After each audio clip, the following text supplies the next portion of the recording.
Welcome जी। Class live हो चुकी है। 12 बजकर अब 49 मिनट हुए हैं। 25 नवंबर 2021 है। This is absolutely live class और ये है हिस्ट्री स्पेशल बैच। जल्दी से सारे के सारे लोग मौजूद हो जाइए। यहाँ पर क्लास लाइव हो चुकी है।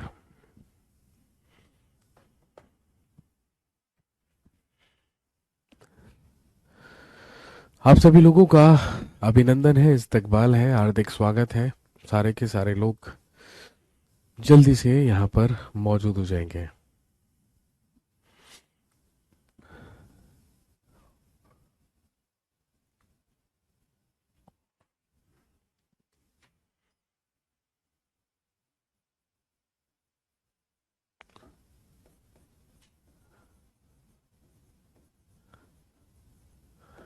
आप जानते हैं कि हम पढ़ रहे हैं Indian national movement.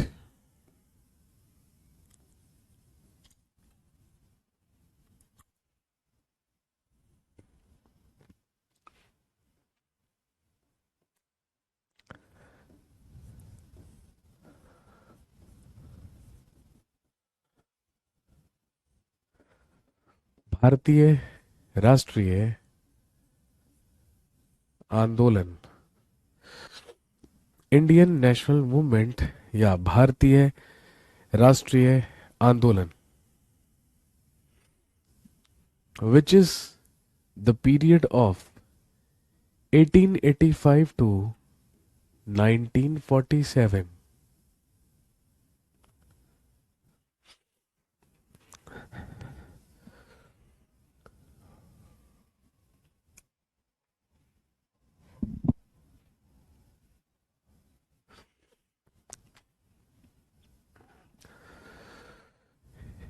Indian national movement या भारतीय राष्ट्रीय आंदोलन। और आप जानते हैं भारतीय राष्ट्रीय आंदोलन के दो चरणों के बारे में, दो फेजेस के बारे में हमने बात कर ली है। सबसे पहले हमने बात की एरा ऑफ लिबरल्स यानी कि उदारवादी युग के बारे में, 1885 से 1905 तक का पीरियड। और फिर हमने बात की about the era of ultra nationalism या उग्र राष्ट्रवाद का युग, 1905 से लेकर 1919 तक।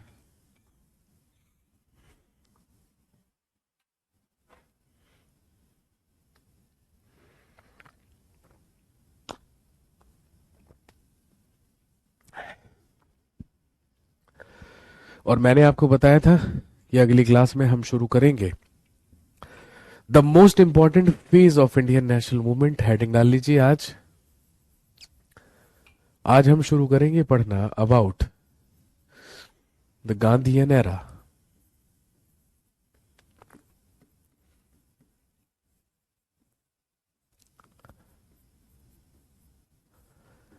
या गांधीवादी युग के बारे में।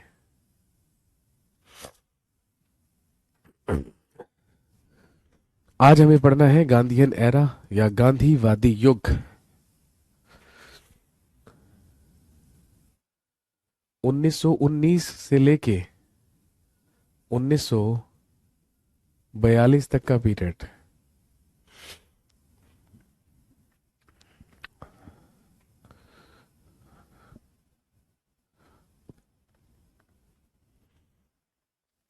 गांधीयन एरा या गांधीवादी युग 1919 से 1942 तक का पीरियड। और ध्यान रखेंगे इसे गांधीयन एरा क्यों कहा गया है भाई, क्योंकि हम जानते हैं कि भारतीय राष्ट्रीय आंदोलन में, इंडियन नेशनल मूवमेंट में 1919 से लेकर 1942 तक पूरा का पूरा प्रभाव रहा मोहनदास करमचंद गांधी का, यानी कि महात्मा गांधी का। और उन्होंने इंपॉर्टेंट रोल प्ले किया इंडियन नेशनल मूवमेंट में या भारतीय राष्ट्रीय आंदोलन में। उसी के बारे में हमें क्या करनी है, बात करनी है। अब सबसे पहले तो हमें ये समझना है कि जो गांधीयन एरा है, ध्यान रखेंगे गांधीयन एरा को हम बेसिकली दो पार्ट्स में डिवाइड कर सकते हैं, जिसमें एक पार्ट में आ जाते हैं इंपॉर्टेंट मूवमेंट्स,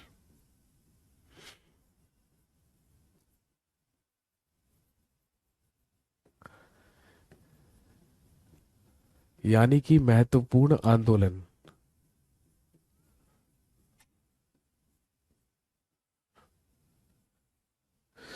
इंपॉर्टेंट मूवमेंट्स या महत्वपूर्ण आंदोलन। और दूसरे पार्ट में आ जाते हैं इंपॉर्टेंट इंसिडेंट्स या महत्वपूर्ण घटनाएं। इंपॉर्टेंट मूवमेंट्स और इंपॉर्टेंट इंसिडेंट्स, महत्वपूर्ण आंदोलन और महत्वपूर्ण घटनाएं।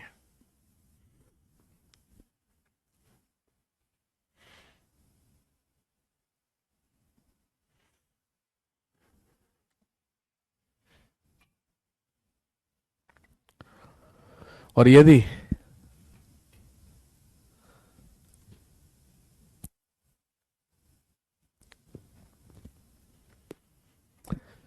मैंने आपका कल ही बैच लिया था, अच्छा, तो यहां से समझ में आएगा, कहीं से भी समझ में आएगा मेरे भाई, परेशान मत होइए, बिल्कुल यहां से समझ में आएगा। लेकिन कोशिश कीजिएगा कि पीछे वाली जो क्लासेस हैं वो आप सैटरडे संडे आता है ना उसमें कंप्लीट कर लें। इंपॉर्टेंट मूवमेंट्स या महत्वपूर्ण आंदोलनों में 1917 चंपारण सत्याग्रह बताया था।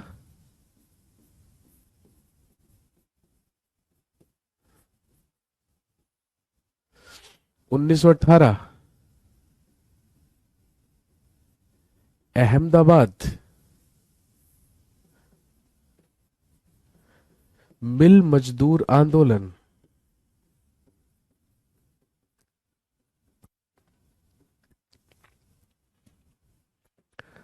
1918 में ही खेड़ा सत्याग्रह।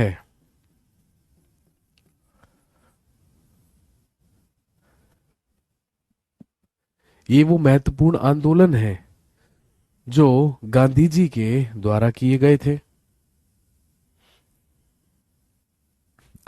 इसके अलावा 1919 में खिलाफत मूवमेंट या खिलाफत आंदोलन।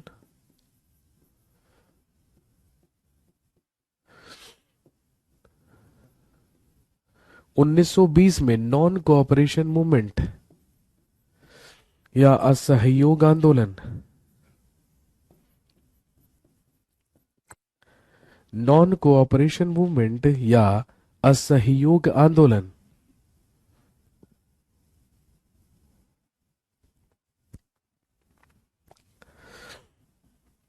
नेक्स्ट 1930 सिविल डिसोबीडियंस मूवमेंट यानी कि सविनय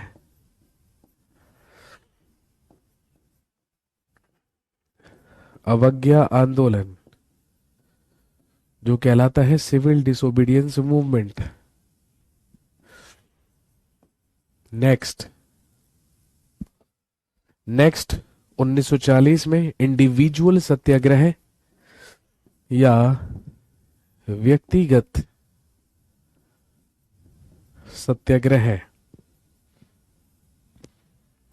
इंडिविजुअल सत्याग्रह या व्यक्तिगत सत्याग्रह।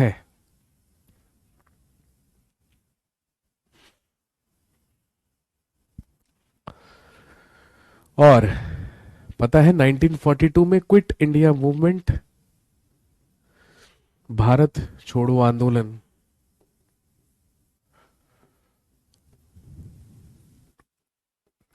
ये वो इंपॉर्टेंट मूवमेंट्स हैं, ये वो महत्वपूर्ण आंदोलन है जो गांधी जी के द्वारा जिनमें इंपॉर्टेंट रोल प्ले किया गया, जिसमें पूरी तरीके से सक्रिय रहे गांधी जी।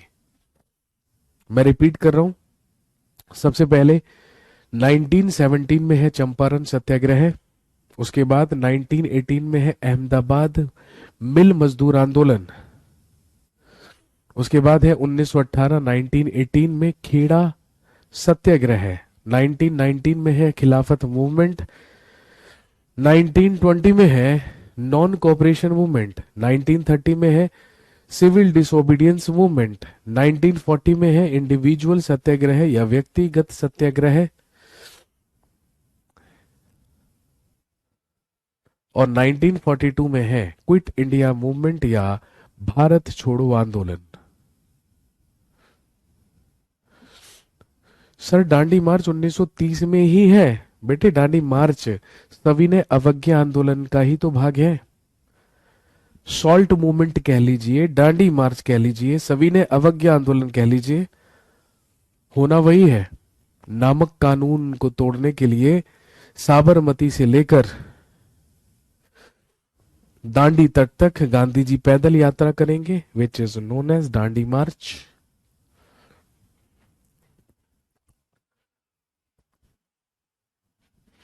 ये तो है वो इंपॉर्टेंट मूवमेंट्स, महत्वपूर्ण आंदोलन जो किए जाएंगे किसके द्वारा? गांधी जी के द्वारा। चलिए, लेकिन इंपॉर्टेंट घटनाओं की यदि हम बात करें तो वो कौन कौन सी हैं जो गांधीयन एरा में हम लोग कवर करेंगे?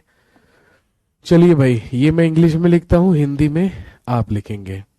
सबसे पहले लिखिए 1919 में रोलेट एक्ट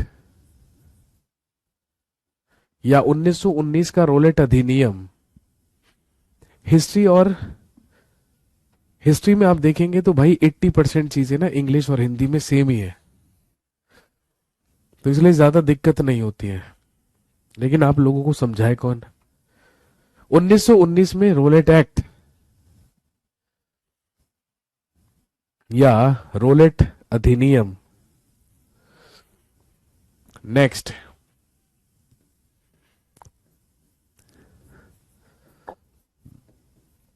लिखिए जलियांवाला बाग कॉन्स्पिरेसी। हिंदी में लिखिए जलियांवाला बाग कांड। 1919 में ही हुआ जलियांवाला बाग कांड या Jallianwala Bagh conspiracy.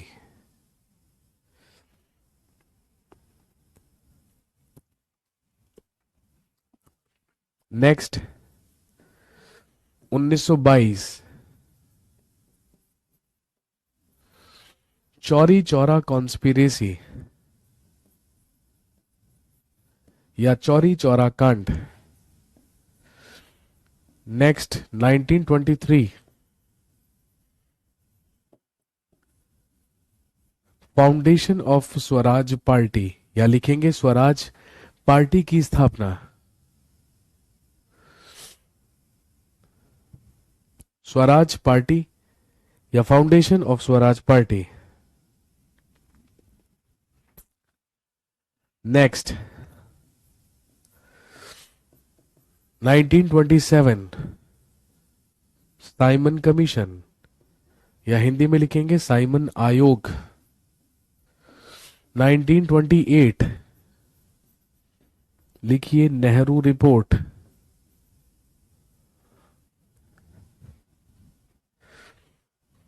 Next, 1930 first round table conference. Hindi में लिखेंगे प्रथम गोल मेज सम्मेलन। फर्स्ट राउंड टेबल कॉन्फ्रेंस या प्रथम गोल मेज सम्मेलन।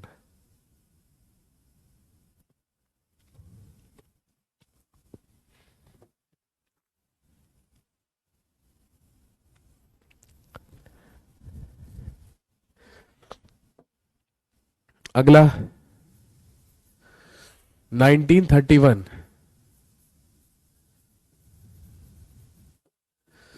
लिखिए गांधी इरविन पैक्ट।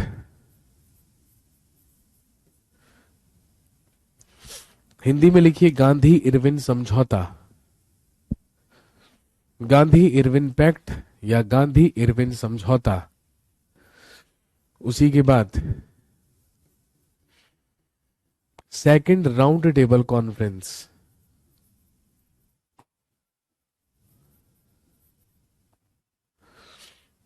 हिंदी में लिखेंगे द्वितीय गोल मेज सम्मेलन। सेकंड राउंड टेबल कॉन्फ्रेंस या द्वितीय गोल मेज सम्मेलन।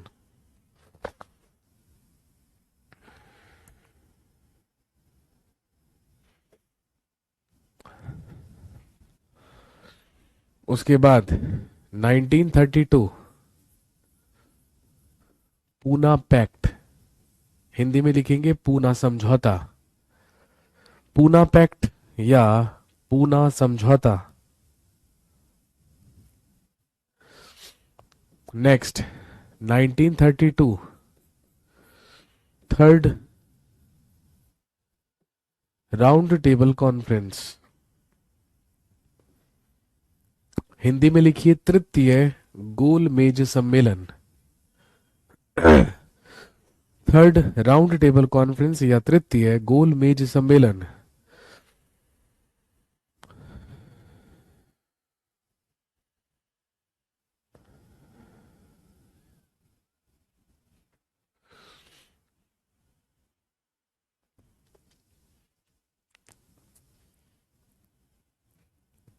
नेक्स्ट 1939 टू 1945 लिख लीजिए सेकेंड वर्ल्ड वॉर, द्वितीय विश्व युद्ध, सेकेंड वर्ल्ड वॉर या द्वितीय विश्व युद्ध।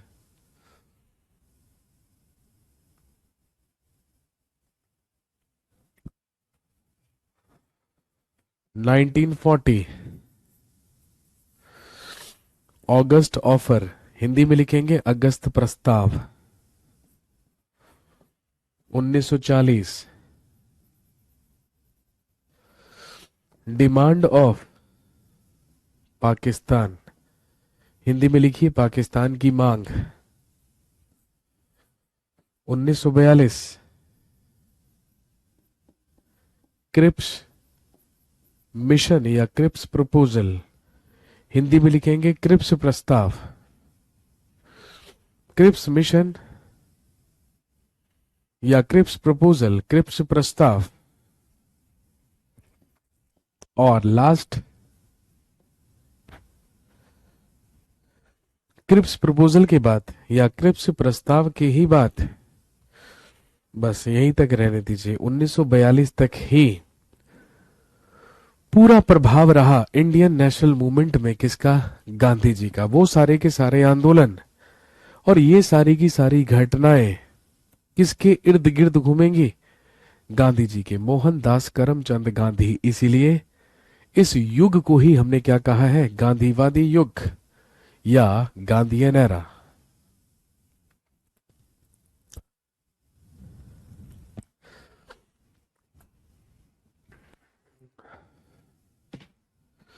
नोट कर लिया है सभी ने? आगे बढ़े।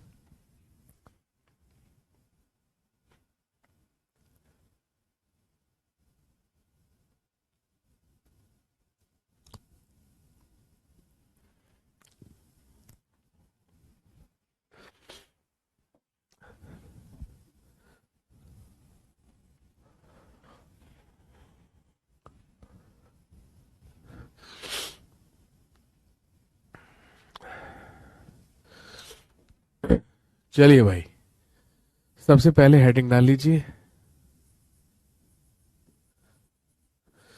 मोहनदास करमचंद गांधी।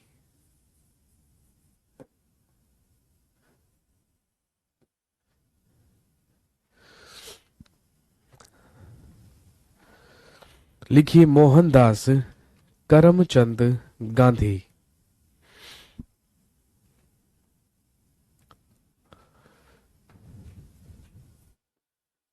एटीन 1869 से लेकर 1948, 1869 ईस्वी से लेकर 1948।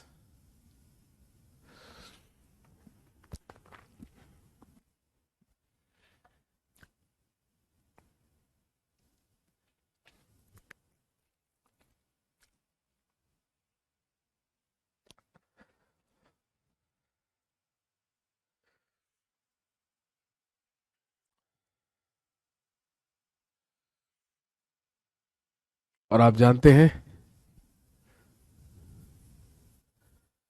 यही कहलाते हैं महात्मा यही कहलाते हैं बापू, यही कहलाते हैं राष्ट्रपिता, यानी कि फादर ऑफ नेशन।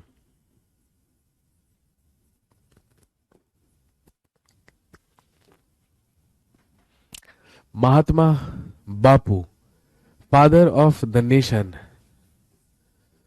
इन्हीं को कहा गया वन मैन बाउंड्री फोर्स। यही कहलाते हैं जादूगर या द मैजिशियन।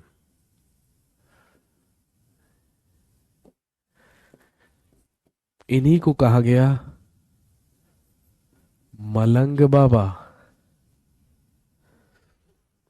इन्हीं को कहा गया हाफ नेकेड बेगर, अर्धनग्न फकीर, अर्धनग्न फकीर।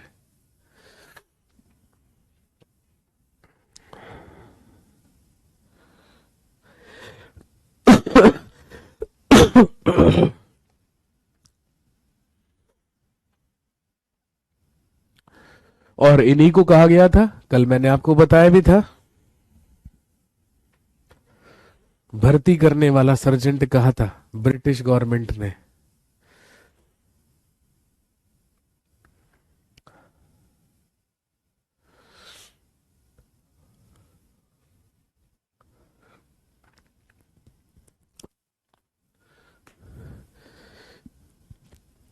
किसने कहा था? अच्छा सर, ये भी तो बता दो प्लीज। चलो भाई, बताने शुरू करो एक एक करके, जरा पता चले आप लोगों को कितना आता है। हम तो खैर आपको बता ही देंगे, अपना तो काम ही यही है ना।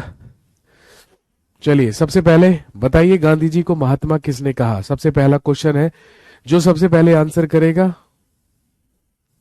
उसका नाम लिया जाएगा। हाँ जी,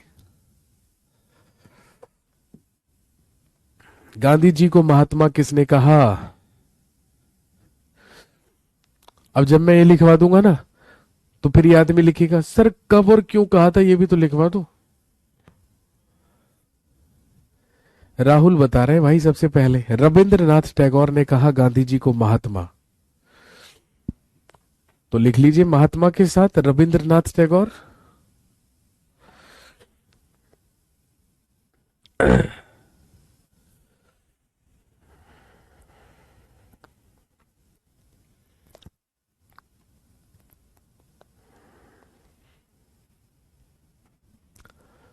गांधी जी को बापू किसने कहा? सर हरियाणा के में पूछते हैं भैया, हरियाणा में तो कुछ भी पूछते हैं। हरियाणा के एग्जाम का तो कोई निश्चित सिलेबस ही नहीं होता, ये तो आपको पता ही है।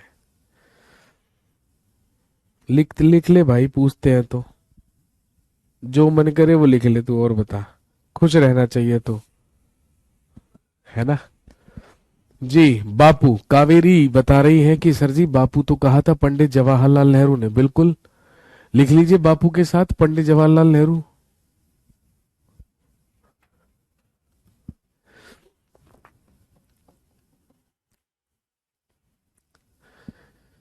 सानिया पूछ रही है सर मुस्लिम लिंग की अधिवेशन नहीं होता था। बेटे सबसे पहले तो ये बताओ सानिया, नाम इतना खूबसूरत रखा है आपने, ये क्या होता है? इससे आपका क्या मतलब है? What is this?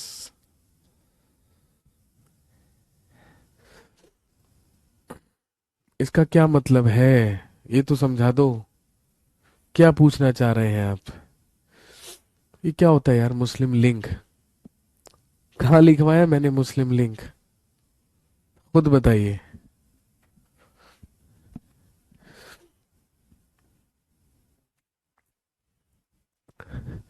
देवेंद्र कह रहा है आप मजे मत लो। अच्छा, तूने मेरी पूरी क्लास ले ली और मैं तेरे मजे भी ना लूं? है बेटे देवेंद्र, सामने होता ना तू, तो अभी तू मुर्गे की अवस्था में होता।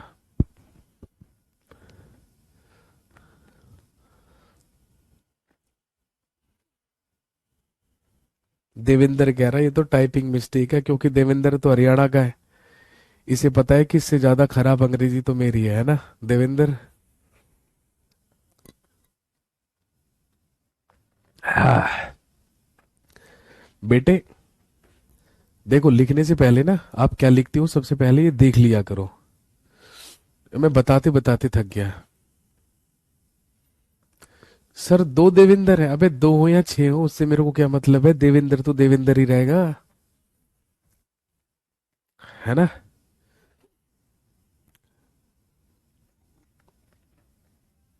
उससे क्या मतलब मुझे यहाँ कितने देवेंद्र हैं, ये हम देवेंद्र थोड़ी गिनेंगे।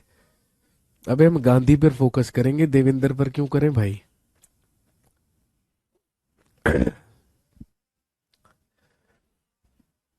जी। आ ये कौन बोला, सोहनी। ये कह रही है सर बापू तो सुभाष चंद्र बोस ने कहा था, अरे बाबा कहा होगा, ठीक है, लेकिन आप लिख लीजिए बापू पंडित जवाहरलाल नेहरू ने कहा था, ठीक है। सुभाष चंद्र बोस ने कहा था, लिखिए फादर ऑफ द नेशन, राष्ट्रपिता कहा था सुभाष चंद्र बोस ने। तो फादर ऑफ द नेशन के साथ लिख लीजिए Subhash Chandra Bose, father of the nation, राष्ट्रपिता। भाई देखो सिंपल सी बात है, तुम जैसे नालायकों को पढ़ाने के बाद अब आप खुद सोचो क्या हमें भी मजे लेने का अधिकार नहीं है। भाई हमें भी मजा लेना जरूरी है, नहीं तो ऐसे नालायक स्टूडेंट्स को पढ़ा पढ़ा के ना दिमाग भ्रष्ट हो जाएगा किसी दिन। तुम्हें नहीं पता है हमें अंदर से हमारी अंतरात्मा कितना धिक्कारती है, हम तुम्हें कैसे बताएं। इसीलिए हम कभी कभी हंसी मजाक कर लेते हैं, मजे ले लेते हैं, बस और कुछ नहीं है, ठीक है। लेकिन आप सारे के सारे मेरे स्टूडेंट्स हैं और मुझे बहुत ही प्यारे और मुझे बहुत ही अजीज है। मैं आप सारे के सारे लोगों से इक्वली प्यार मोहब्बत लव करता हूं, इस बात को हमेशा ध्यान में रखिएगा। हाँ भाई हरियाणा वाले देवेंद्र, अब खुश,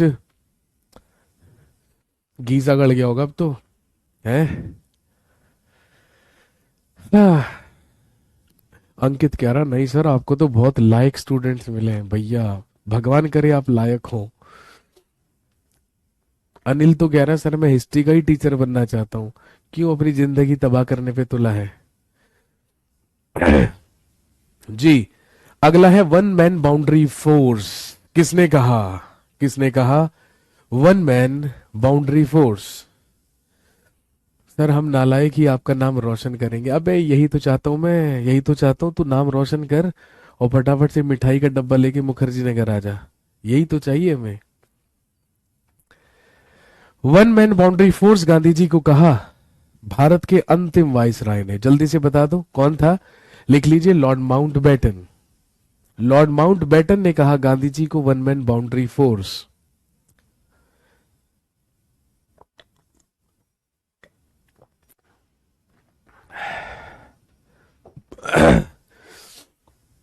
बिल्कुल सही कहा, लॉर्ड माउंटबेटन ने कहा था गांधी जी को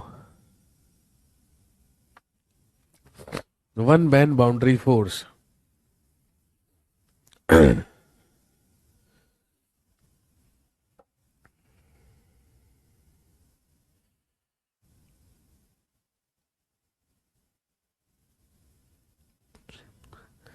नेक्स्ट, द मैजिशियन, जादूगर, जल्दी से बताइए।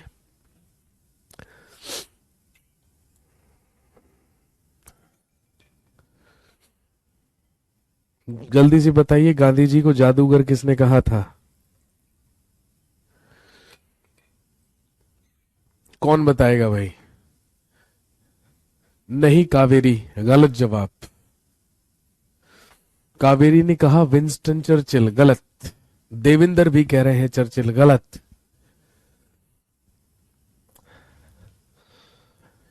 जो बताएगा भैया उसको मेरी तरफ से वाहवाही। थोड़ा सा टिपिकल है लेकिन बता दीजिए अगर कोई जानता है तो, लिख लीजिए शेख मुजीब उर रहमान। अंकित कह रहे हैं सभी गूगल पे सर्च कर रहे हैं, इतनी जल्दी नहीं मिलेगा मेरे भाई, लिख लीजिए शेख मुजीब उर रहमान। शेख मुजीब उर रहमान के द्वारा ही गांधी जी को कहा गया था जादूगर। Shubham gave the right answer. Shubham ने सही उत्तर दिया है भाई, इसने जल्दी से सर्च कर लिया है। शेख मुजीब उर रहमान।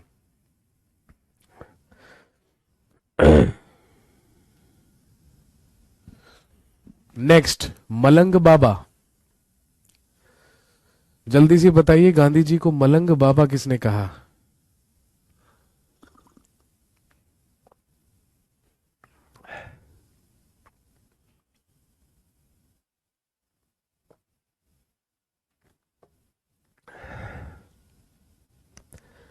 गांधी जी को मलंग बाबा किसने कहा था?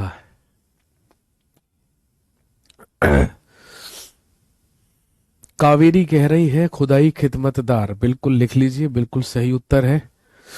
देविंदर भी सही कह रहा है भाई। तू कबीलाज लिख रहा है मेरे भाई, अब तुम्हें लिखना था कबाइलियों ने। लिख लीजिए Khudai Khidmatgar.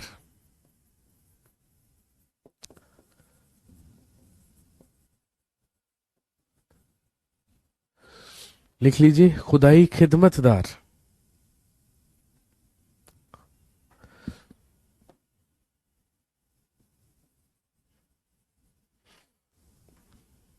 Half naked beggar. Half naked beggar या अर्ध नग्न फकीर, ये गांधी जी को किसने कहा? हाँ जी, ये तो आसान है।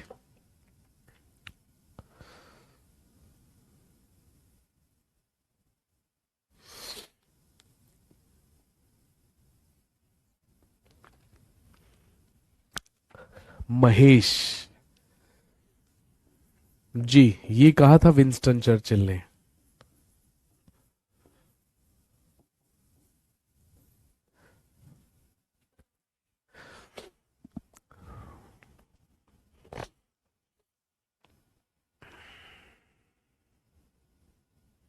बिल्कुल सही है, विंस्टन चर्चिल ने ही गांधी जी को कहा था हाफ नेकेड बैगर या अर्ध नग्न फकीर।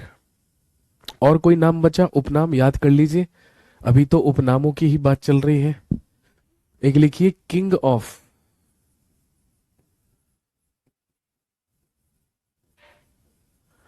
एक लिखिए king of beggars. King of beggars Hindi में लिख सकते हैं भिखारियों का राजा। भिखारियों का राजा, किंग ऑफ बेगर्स किसने कहा था? बताओ भाई। गांधी जी को किंग ऑफ बेगर्स, भिखारियों का राजा किसने कहा? आकाश कह रहे हैं राजेंद्र प्रसाद ने कहा। गलत जवाब, ये गलत जवाब है मेरे भाई।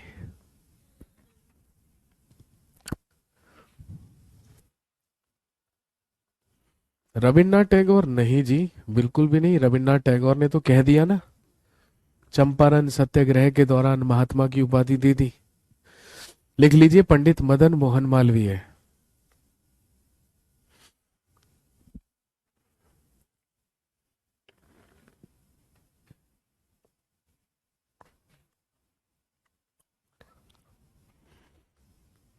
पंडित मदन मोहन मालवीय।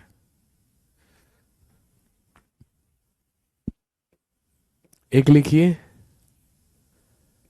अजात शत्रु।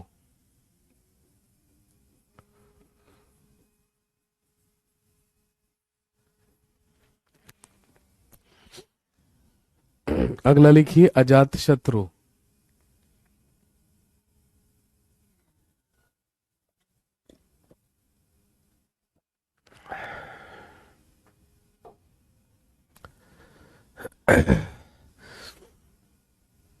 गांधी जी को अजात शत्रु कहा किसने? लिख लीजिए डॉक्टर राजेंद्र प्रसाद ने। देवेंद्र ने सही आंसर कर दिया रे, मजे आगे दे रहे तो है। अजात शत्रु कहा डॉक्टर राजेंद्र प्रसाद ने। हालांकि खुद डॉक्टर राजेंद्र प्रसाद को भी अजात शत्रु कहा जाता है। जिसका कोई भी शत्रु ना जन्मा हो वही क्या कहलाता है? अजात शत्रु कहलाता है। और आप जानते हैं कि डॉक्टर राजेंद्र प्रसाद ही अजातशत्रु कहलाते हैं। लेकिन उन्होंने अजातशत्रु किसे कहा था? गांधी जी को कहा था।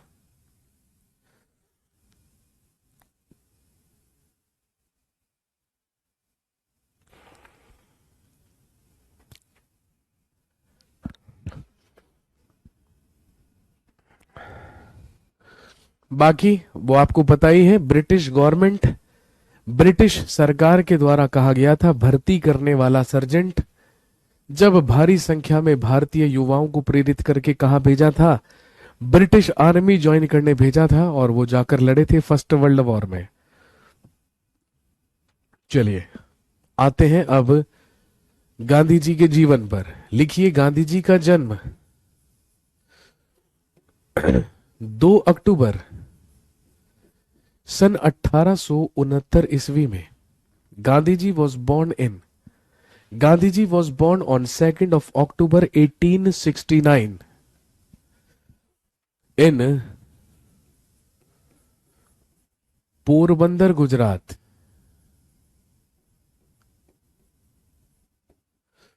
गांधी जी का जन्म 2 अक्टूबर सन 1869 ईस्वी में गुजरात के पोरबंदर में हुआ।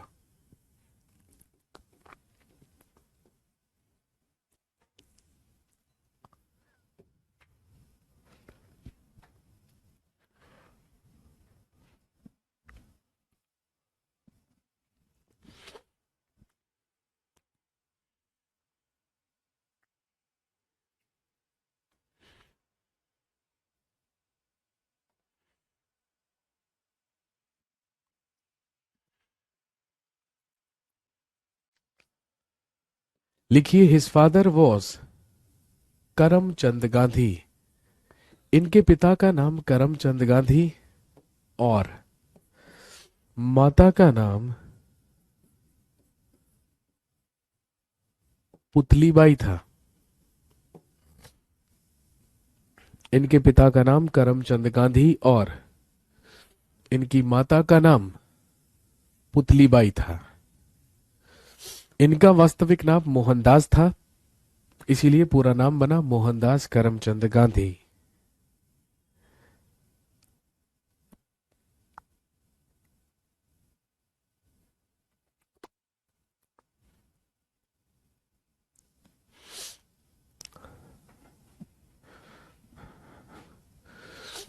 इनके पिता करमचंद गांधी पोरबंदर, राजकोट और बीकानेर की समय समय पर दीवान हुआ करते थे। पोरबंदर, राजकोट और बीकानेर के ही दीवान के रूप में काम कर चुके थे या काम किया करते थे कौन? इनके पिता, जिनका नाम था करमचंद गांधी। ध्यान रखेंगे, जब गांधी जी की आयु लगभग 13 वर्ष थी, तो 13 वर्ष की आयु में ही इन 1882 he got married with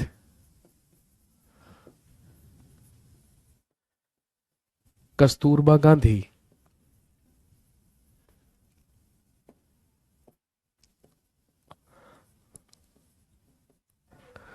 तो लगभग 13 वर्ष की आयु में इनका विवाह कस्तूरबा गांधी से हुआ।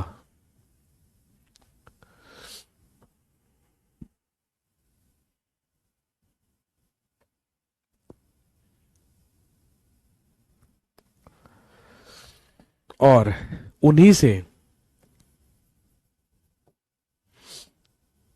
गांधी जी के 4 पुत्रों ने जन्म लिया, या गांधी जी के 4 पुत्र हुए, जिनके नाम थे, लिखिए, हरिलाल, मणिलाल, हरिलाल, मणिलाल,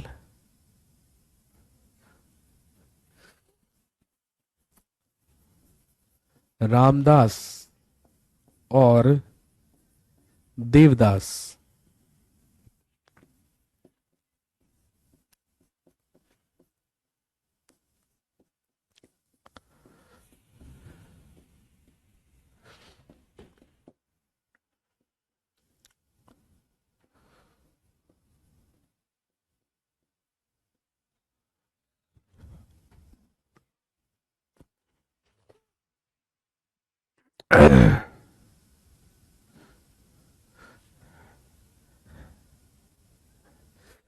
तो ध्यान रखेंगे गांधी जी के चार पुत्र थे, हरिलाल, मणिलाल, रामदास और देवदास। लेकिन आपसे सवाल पूछेंगे कि बताइए गांधी जी ने अपने पांचवें पुत्र के रूप में किसे रिकॉग्नाइज किया था, या गांधी जी ने अपने पांचवें पुत्र की उपाधि किसे दी थी? तो लिख लीजिएगा जमुना लाल बजाज। लिखेंगे Jamuna Lal Bajaj is considered as his fifth son. नाम सुना होगा जमुना लाल बजाज का। एक इंडस्ट्रियलिस्ट थे, एक उद्योगपति थे। तो ध्यान रखेंगे जमुना लाल बजाज को ही गांधी जी के पांचवें पुत्र के रूप में मान्यता दी गई थी। गांधी जी ने इन्हें अपना पांचवा पुत्र माना था। He is considered as his fifth son, Jamuna Lal Bajaj.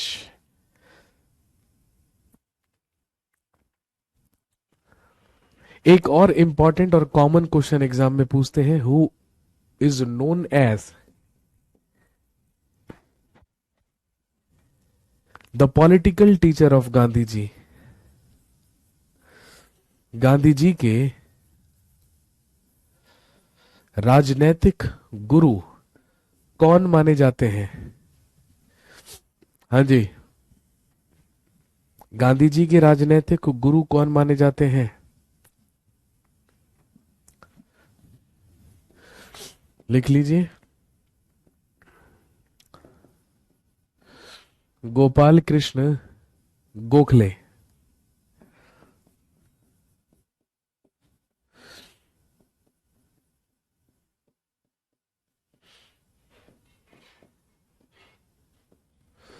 Gopal Krishna Gokhale को माना जाता है गांधी जी का पॉलिटिकल टीचर या गांधी जी का राजनैतिक गुरु।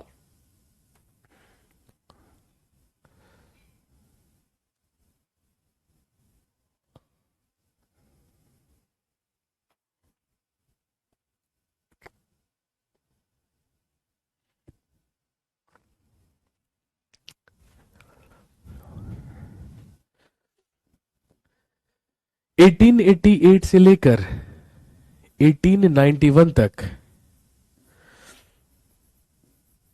गांधी जी बैरिस्ट्री की पढ़ाई करने के लिए कहां गए थे? लंदन। 1888 ईस्वी में 1888 में कानून की पढ़ाई करने के लिए या बैरिस्ट्री की पढ़ाई करने के लिए गांधी जी कहां गए? लंदन गए। और दोस्तों ध्यान रखेंगे 1891 से 1891 में या 1891 ईस्वी में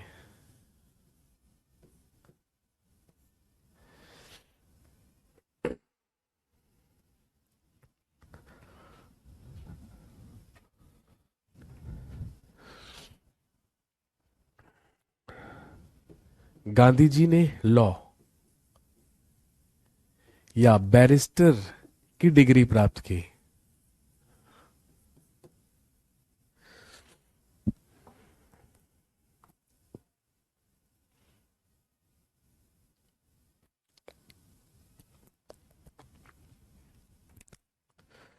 अठारह सौ इक्यानवे में बैरिस्टर की उपाधि या बैरिस्टर का टाइटल या बैरिस्टर की डिग्री लेने के बाद गांधी जी इंडिया वापस लौटे।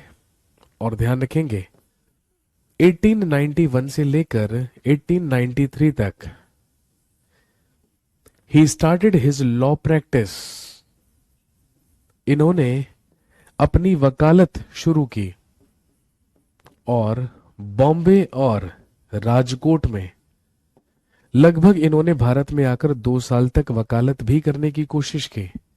इन्होंने वकालत भी की, लेकिन हम सब जानते हैं कि वही वकालत में ज्यादा सक्सेसफुल ना हो पाने के कारण या वकालत में ये ज्यादा सफल नहीं हो सके या ये ज्यादा सक्सेस प्राप्त नहीं कर सके।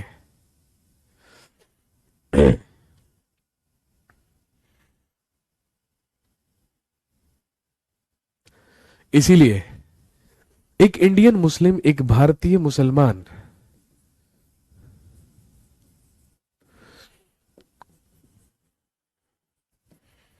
जिसका नाम था दादा अब्दुल्ला,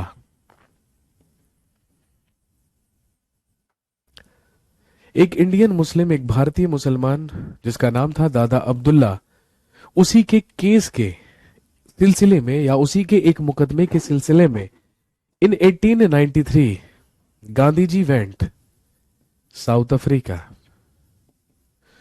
गांधी जी साउथ अफ्रीका या दक्षिण अफ्रीका गए।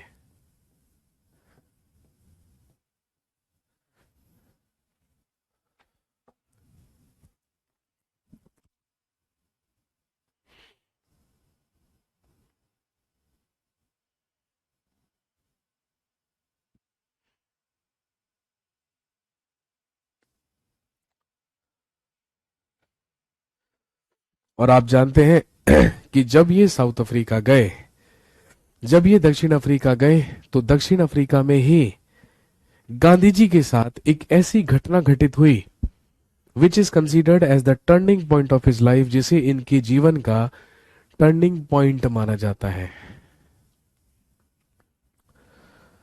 भाई आप जानते हैं कि दक्षिण अफ्रीका जाकर जब गांधी जी डरबन से प्रिटोरिया की यात्रा कर रहे थे, डरबन भी साउथ अफ्रीका में है आपको पता है, और प्रिटोरिया भी।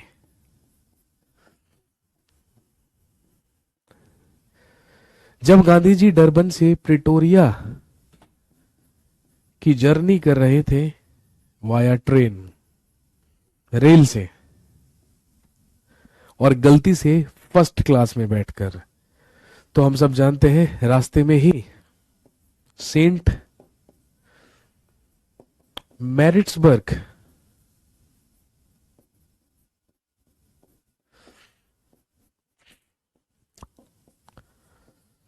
तो रास्ते में ही सेंट मैरिट्सबर्ग स्टेशन पर कुछ फिरंगियों के द्वारा, कुछ गोरों के द्वारा, कुछ अंग्रेजों के द्वारा गांधी जी को फर्स्ट क्लास की बोगी से धक्का देकर, लात मारकर नीचे प्लेटफॉर्म पर फेंक दिया गया। और जब ऐसा हुआ, हाँ, तो गांधी जी बहुत ज्यादा शॉक हुए, बहुत ज्यादा सरप्राइज हुए, उन्हें बहुत ज्यादा धक्का लगा, क्योंकि उन्होंने देखा कि किस तरीके से रंग भेद एफर्टिड चल रहा था। कहां पर? दक्षिण अफ्रीका में, साउथ अफ्रीका में।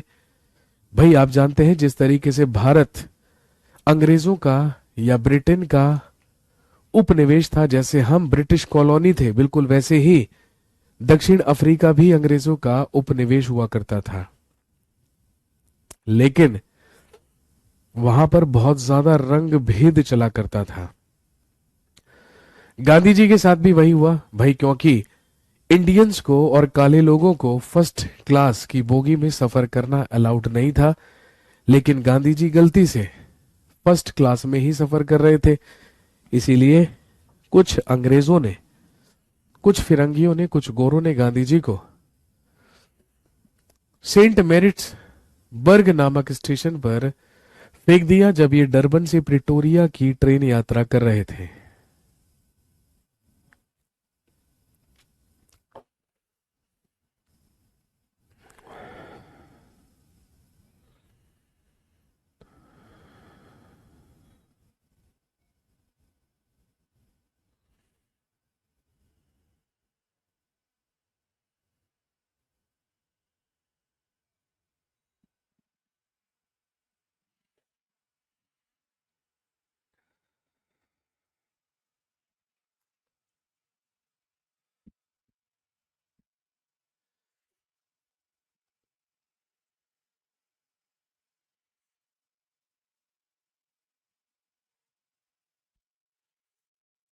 बस इसके बाद गांधी जी डिसाइडेड कि भाई भारतीयों पर जितने भी जुल्म साउथ अफ्रीका पर या साउथ अफ्रीका में हो रहे हैं, अब ये चुप नहीं बैठेंगे, अब ये उसका पुरजोर विरोध करेंगे और शांति प्रिय तरीके से सत्याग्रह करेंगे।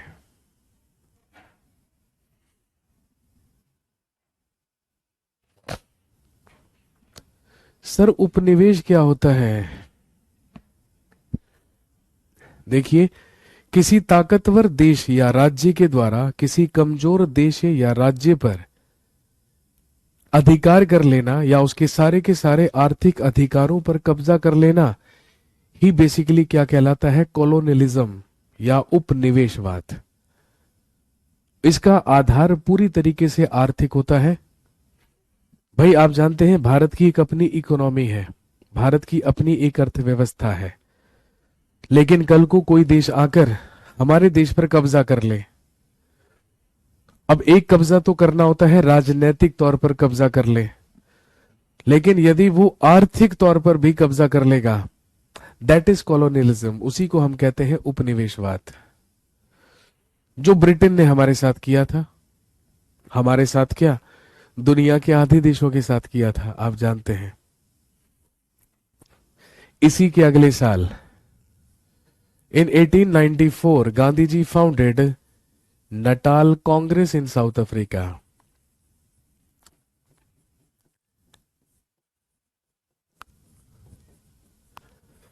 इसी के बाद 1894 ईस्वी में गांधी जी ने साउथ अफ्रीका, दक्षिण अफ्रीका में नटाल कांग्रेस की स्थापना की।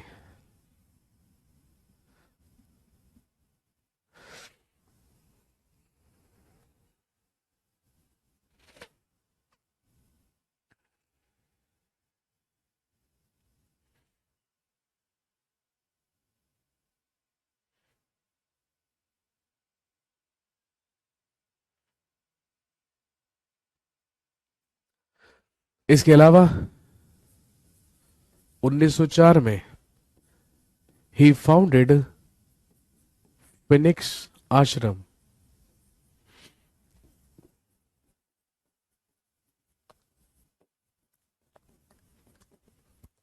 1904 में इन्होंने फिनिक्स आश्रम की स्थापना की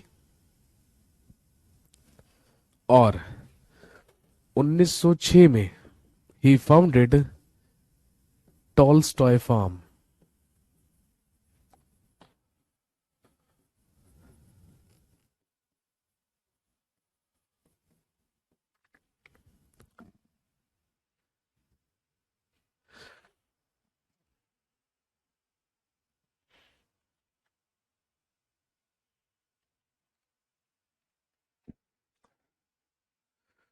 आप जानते हैं गांधी जी का सबसे बड़ा हथियार था सत्याग्रह। भाई, अब ये सत्याग्रह क्या है?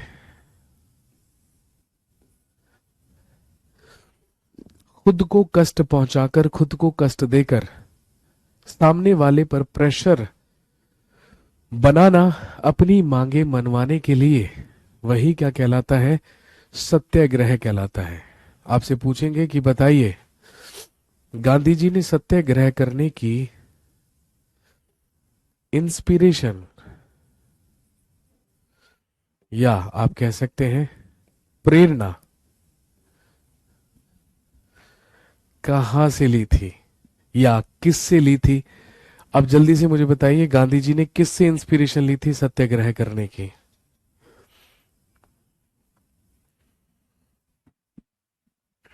ध्यान रखेंगे, हेनरी डेविड थारो।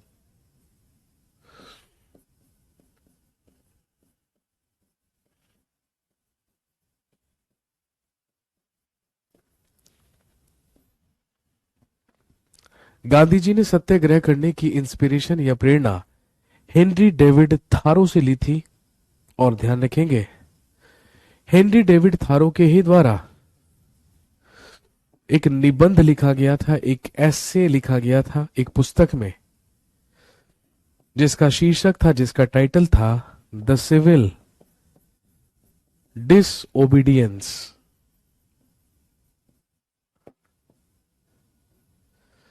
द सिविल डिसओबीडियंस, और हेनरी डेविड थारो की ही एक पुस्तक द सिविल डिसओबीडियंस से ही प्रभावित होकर या प्रेरणा लेकर गांधी जी ने सत्याग्रह करना शुरू किया था। और हम सब जानते हैं गांधी जी ने भाई सत्याग्रह का सबसे पहला उपयोग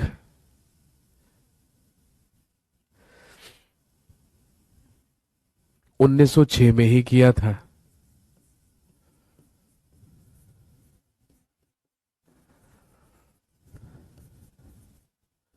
फर्स्ट सत्याग्रही बाय गांधी जी इन साउथ अफ्रीका। गांधी जी ने सत्याग्रह का प्रयोग सबसे पहले दक्षिण अफ्रीका में ही किया था 1906 में।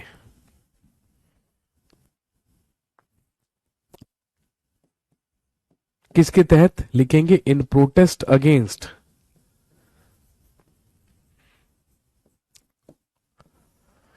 इन प्रोटेस्ट अगेंस्ट एक एक्ट पारित हुआ था जो बेसिकली क्या कहलाता था?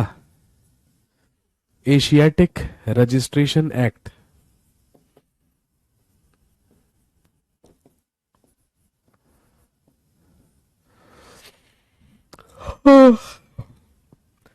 एशियाटिक रजिस्ट्रेशन एक्ट या एशियाटिक पंजीकरण अधिनियम दक्षिण अफ्रीका में जितने भी भारतीय रहा करते थे, जितने भी इंडियंस रहा करते थे, उन्हें वहां रहने के लिए रजिस्ट्रेशन या पंजीकरण करवाना अनिवार्य कर दिया गया। इसी के विरोध में, इसी के प्रोटेस्ट में गांधी जी ने सत्याग्रह का सबसे पहला उपयोग दक्षिण अफ्रीका में ही 1906 में किया था।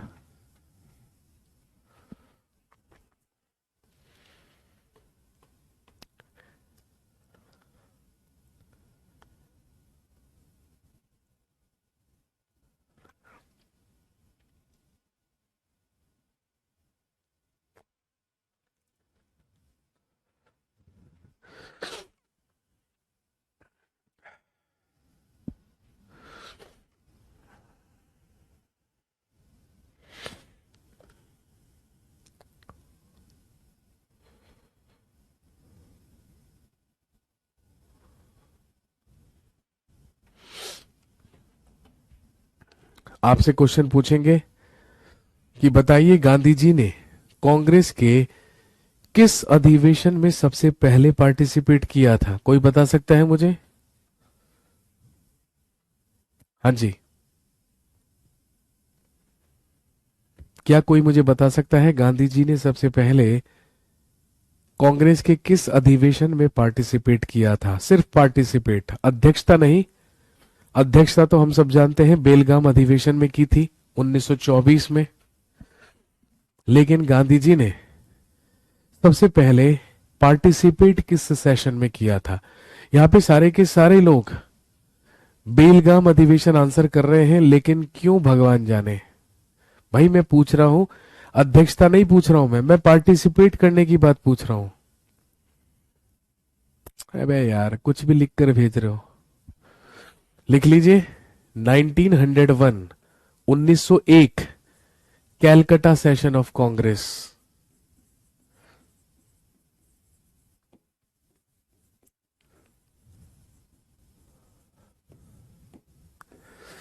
लिखेंगे 1901 1901 में कांग्रेस का कलकत्ता अधिवेशन सबसे पहला अधिवेशन था, सबसे पहला सेशन था जिसमें गांधी जी पार्टिसिपेटेड, जिसमें गांधी जी ने पार्टिसिपेट किया था।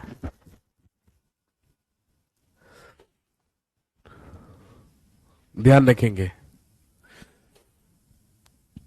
और अगर पूछें इसकी अध्यक्षता किसने की थी, ध्यान रखेंगे दीन शाह वाचा ने।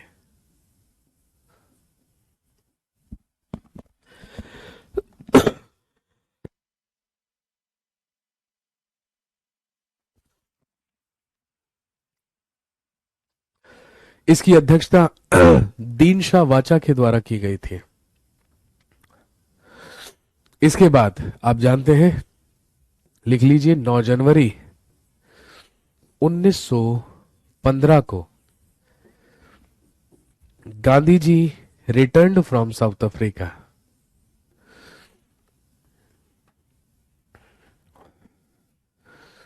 फाइनली हमेशा के लिए 9 जनवरी 1915 को गांधी जी भारत वापस लौटे, और हम सब जानते हैं कहां पर, बंबई के अपोलो बंदरगाह पर।